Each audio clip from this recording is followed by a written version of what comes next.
First thing in the glaucoma workup, most of us would be looking at the IOP, and please remember that every pressure above 21 that you record is not glaucoma always, and also every pressure of 21 or above that you record is actually not correct. So tonometry, a lot of us are using NCT for screening, which is fine, but once you suspect glaucoma, it is essential. Please look for the word essential during my talk, is applanation. Now, Rohan also asked me that, which things we should invest in as beginners in our clinics. So applanation is something you must invest in if you're looking at glaucoma practice as a volume or you have special interest in glaucoma. However, a lot of us will not be able to keep that as a separate tool.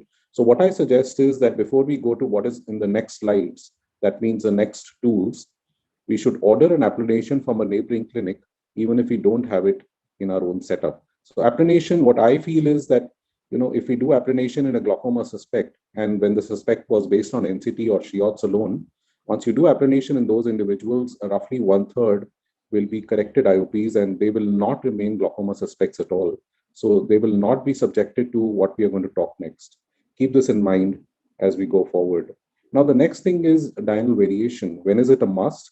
There are three broad things when you suspect normal tension glaucoma. If there is unexplained progression, that means the pressures are apparently okay in your daytime clinics, but the optic nerve is worsening or the fields are worsening, then you can do diurnal. Maybe there's a peak which we are missing otherwise. And if you want to titrate the medication timing, especially with multiple drugs when we have to give. The next thing to look at, of course, is a lot of the patients are suspect for glaucoma on disc alone also. So what we do is direct ophthalmoscopy, which is mentioned in the second line, which is correct. In a busy screening or a general practice, yes, you can do this. But like I told you for tonometry, when you suspect glaucoma here on disc, it is essential to do a 90D or a 78D examination. Also look at the last line of the slide. It's desirable to do a disc photo. I think for me, at times, this is more important than even doing an OCT. So try to document. It's desirable if you can. And wherever we are, in whichever part of the country, I think the fundus of cameras for retina are available. So I think disc photos should be done. Having said this, if this is not possible, you can also just draw the disc with your own, with a pen or a pencil and look for the findings which I've said. Let's look at the top 4 findings to look for. We straight away jump to cup to disc ratio is what we write, but actually that's a third thing to write in our notes. First thing is to look at the disc size. Based on that, once you've done that, the next thing should be the rim. And based on the disc and the rim, that is how you define the cup. And the cup should always be mentioned in a glaucoma individual as vertical and horizontal, keeping in mind that the vertical one is more important. So the rim has to be looked for the contour, like I just told you, and the color. I'll just remind the younger audience here that the rim is thinnest in glaucoma, or rather, it's most commonly thin in the inferior part, and in the inferior, further we can qualify it as the inferotemporal part is the commonest site to look for. So my message to all of you, the young audience, is that whenever you're suspecting glaucoma on the disc, please pay special attention to the inferior part of the disc and then the superior part. So if there are changes there, you should think of glaucoma higher up on the differential. However, if there are no changes vertically, but they are predominantly horizontally, it should be a little lower on the differential is my message to you. So the angle, I think in the last part, I'll just say this again. The essential is the 90D and the 78D. In the angle again, is gonioscopy essential? Very much so. I think before we jump to perimetry, gonioscopy is a must. I'll remind our young audience that half of all primary adult glaucomas in India, whether you are in Bangalore, whether you're in Saharanpur, whether you're in MP or in Delhi, wherever we are, half of all primary adult glaucomas that you will see in whichever town, whichever city you are listening to me today are angle closure, one of the variants of that. So keep this in mind that if you do not do gonioscopy, you'll be missing out. That is why this is essential to do. Also, the question asked in the similar line is which gonioscope to buy? And my answer to that is yes, in my practice, in our practice, I do only glaucoma. So what we do is we rely more on 4-mirror gonioscopy. The main reason is angle closure. With 4-mirror, you can do indentation. Also, you don't need coupling fluid with it. But yes, for a general practice, when you're looking at other things and also looking at glaucoma, the best one to buy, or in residency actually for learning, the Goldman is the easier one to master or to learn. And so I suggest that you buy a 2-mirror gonioscope as your first investment in gonioscopy. Yes, if you qualify as a glaucoma fellow or beyond that, then 4-mirror is the one to look on. So yes, in a screening modality, you can look at Von Herrichs, but please remember that gonioscopy is essential. So I'm going to summarize here that the 3 things that you must invest in first, if you have interest in glaucoma or otherwise, if you don't want to invest in it, order it from a neighboring clinic, like I said, is Applanation, then a 90D or a 70AD lens, and go for a Goldman in residency. And once you become a glaucoma fellow, then 4-mirror. Let's move on to perimetry. And this is what Rohan had asked me to do. Rohan, I'm sorry to disappoint you. In 10 minutes, I cannot cover the printouts, the interpretation that you can do next time.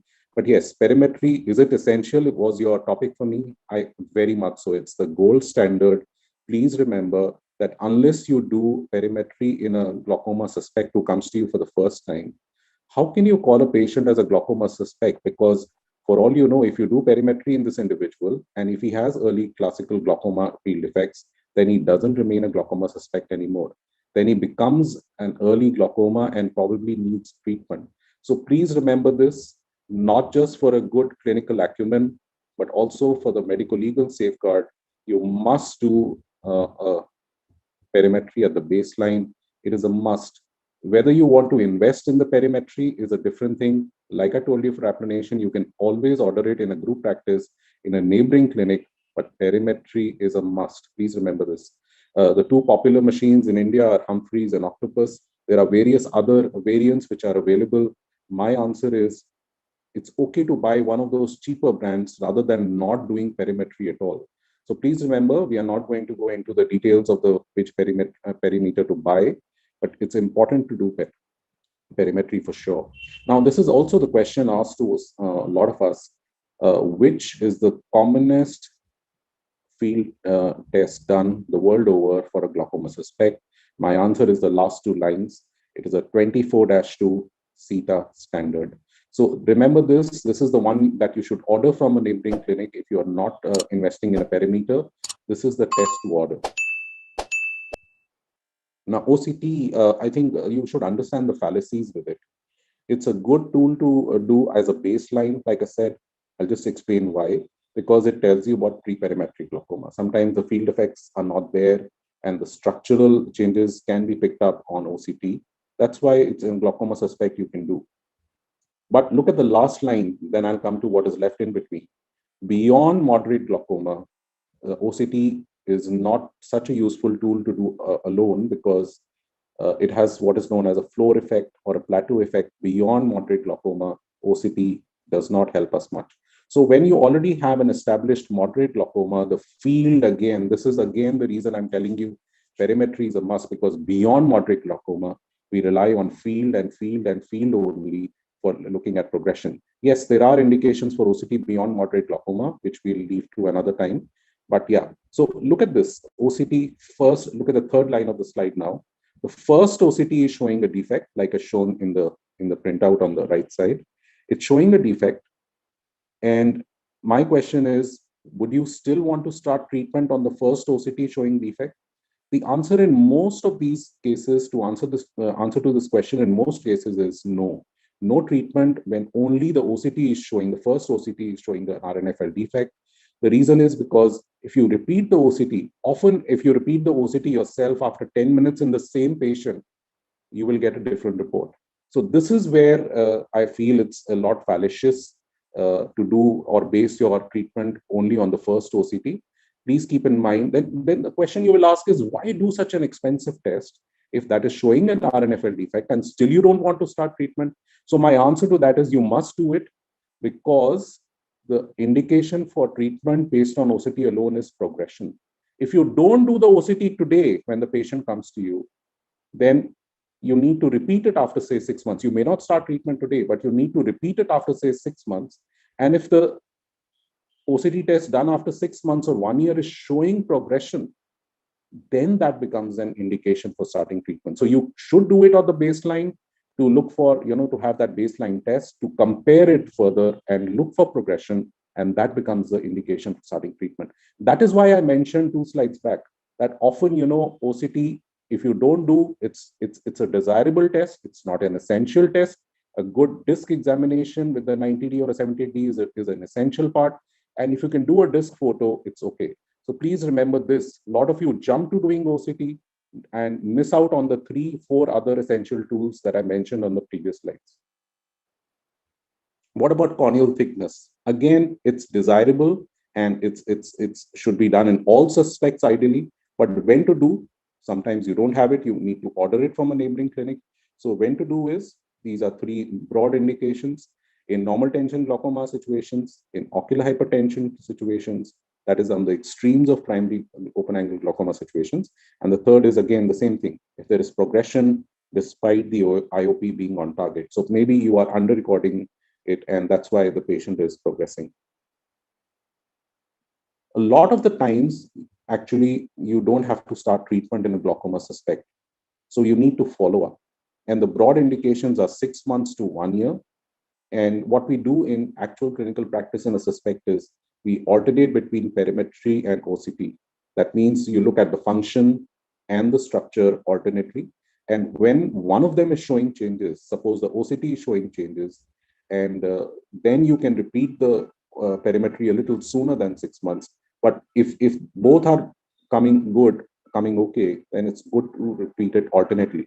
However, on every visit, which may be every 3 to 4 months, you must do a good clinical examination. And I'm going to reiterate to all of you that the good clinical examination, the essential clinical examination includes applanation, includes gonioscopy, includes a good disc examination with a lens like 90D or a 78D. And it's desirable to do an OCT, but very essential to do a perimetry. So please do a perimetry, invest in that, and that should be the way forward. I think this is what I could cover in those 10 minutes. I can't see the timer. Please excuse me if I've exceeded my time, because I am using the software but it doesn't allow me to see anything else. Thank you so much to IRSI, to Dr. Himanshu, and to young Turks, Rohan and Pooja, who I could interact for the first time in the last 2 days. And thank you to the others too. Thank you so much. Thank you so much, sir. Just one question that we are getting on the feed, sir. What about patients wherein they come to you for the first time and you get a feeling that this will be a loss to follow a patient? How do you approach such a patient? Fantastic. So I think thank you for the question, whoever asked this. I should have included that in my last, as a caveat, that whenever you are in doubt of follow-up, it's okay to treat, even if it means over treatment in some. So that is a caveat, of course. But let's not look at those isolated individuals who you're not sure will come back or not. My lecture was for the wider canvas, where you tend to overstart treatment for nothing. I could answer any other questions if you permit me, because like I mentioned to Rohan, I have another official AIOS meeting just soon after, so I'll have to quit soon after. Any other questions, Rohan, from the panel? Dr. Mehta, sir, if you could thank Dr. Tulli and maybe add a point. Yeah. Sir, my question is, if we had a family history from any patient, would you be more biased in preempting and starting before any field changes? Yeah, so sir, I've not included the history part, though I had the slide in my presentation, but because my title was workup, diagnostic workup. So anyway, sir, so what we do is we include that as a risk factor, and we decide on the history. We include it in setting the target pressure. And for target pressure, I tend to start with 28 or 30 as my benchmark. When beyond 28 or 30, you have to start treatment anyways. So for every other risk factor that is there in the patient's history or examination, then we lower the target pressure by 1 or 2 points for each risk factor. So for your situation, sir, when the family history is there, I would lower my benchmark pressure to start treatment as 26. And for every additional risk factor, like suppose the patient has a CRVO in the other eye, and so on and so forth. So we lower it to say then 25 or 24. So that is how we do it, sir. But every patient who has a family history of glaucoma would not warrant treatment that time, but surely we would be a little more alert and call the patient back, and maybe every 6 months or 4 months also, depending on what the target pressure is and what the actual pressures are for that patient. So you covered up non-contact tonometer, the air puff tonometer. How much should the young people rely on that? Yeah, so sir, I think even if, however much we educate the audience that you must do applanation, hardly, it's disappointing. It's a shame actually that hardly 10% do. So what we say is, I wrote that in that slide, sir, but just thought, because I was not able to see the timer, I thought, let me jump that. So for NCT, sir, if you're depending on NCT alone, we must ask our optometrists or our residents or our fellows to keep doing the NCT recordings 4 or 5 times for each eye, such that 3 readings are there within 1 to 2 millimeters of each other. I'll give you an example. Suppose you do NCT in a patient where you're getting readings of 19, 20, and 24. Now that is not good. They are too wide apart. So the range is 5. So you keep repeating it for fourth and a fifth time till you get 3 readings, which are, say, 19, 20, 21, or 19, 20, 20. So if you keep doing that, it neutralizes to a large extent the influence of the diastolic and the systolic pressure that NCT would have on the IOP. And for Shiots also, sir, I wrote that. So I'll just, because you asked and you're allowing me time, with Shiots, those of the audience who are, practicing in very peripheral areas of the country, and that's actually reality. A lot of us do. So we ask you to record the pressure with the 5.5 weight, which is inbuilt on the Shiots, and then we ask you to redo the pressure at the same time by adding the 7.5 weight. And whatever 2 readings you get with the 5.5 and the 7.5, if you take the average of the 2 readings, it to some extent neutralizes the effect of the scleral rigidity on the IOP. So these are some makeshift things, but like I said, I like to say this in my presentations because it's being heard all over.